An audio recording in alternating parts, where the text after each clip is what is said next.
సునాద స్వరము జనవరి 20.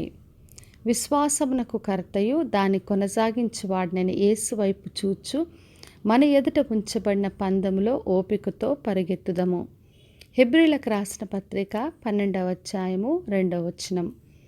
మరి దేవుడు మనకు ఒక పరిచర్య కానీ ఒక సంఘమును కానీ ఏదైనా పని అప్పగించినప్పుడు మరి ఈ పనిని ఎలా ముగించాలి, ఎలా కొనసాగించాలి, ఈ పనికున్న భారం ఎలాగా, మరి కావలసిన అవసరం ఎలా తీర్చబడతాయి, మన విశ్వాస ప్రయాణం ఏ విధంగా ముందుకు కొనసాగించగలం, దేవుడు అప్పగించిన ప్రతి బాధ్యతను నమ్మకంగా ఎలా చేయాలని దాని విషయం ఆలోచించవచ్చు, ఆందోళన చెందొచ్చు.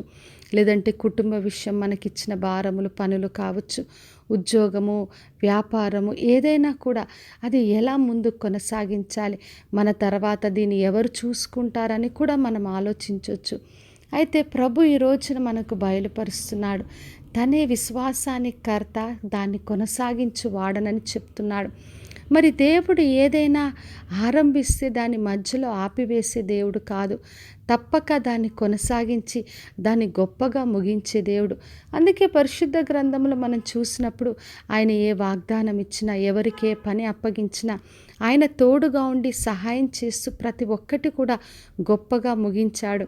మరి ఆదికాండం 28వ అధ్యాయం 15వ వచనంలో మనం చదివినప్పుడు యెహోవా దేవుడు యాకోబుకి ఎన్నో వాగ్దానాలు ఇచ్చాడు.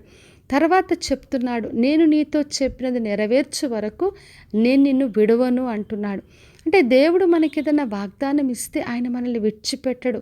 తప్పక దాన్ని కొనసాగించి అది నెరవేర్చేంత వరకు మనకు తోడుగా ఉంటాడు.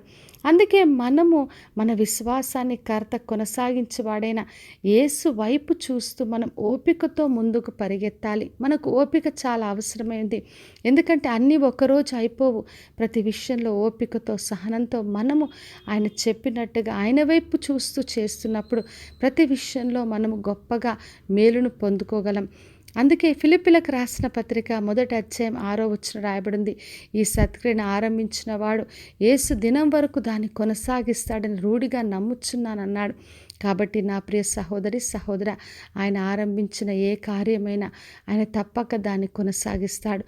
కాబట్టి విశ్వాసంతో మనము అధైర్యపడకుండా అప్పగించిన పనిని తుదముట్టించే వరకు మనము విశ్వాసంలో కొనసాగుదాం. ప్రార్థన చేసుకుందాం. పరలోకమందున్న మా తండ్రి, మా దేవ, ఈరోజు ఇచ్చిన వాగ్దానం కొరకే వందనాలు.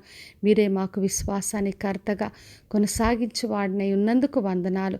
వినిచిన ప్రతి ఒక్క బిడ్డను బలపరచండి, ధైర్యపరచండి. ఓపికతో వారికి ఇచ్చిన పనిని చివరి వరకు నమ్మకంగా కొనసాగించే కృపను దయచేయమని యేసు నామములో అడిగి వేడుకొంచున్నాను తండ్రి, ఆమెన్.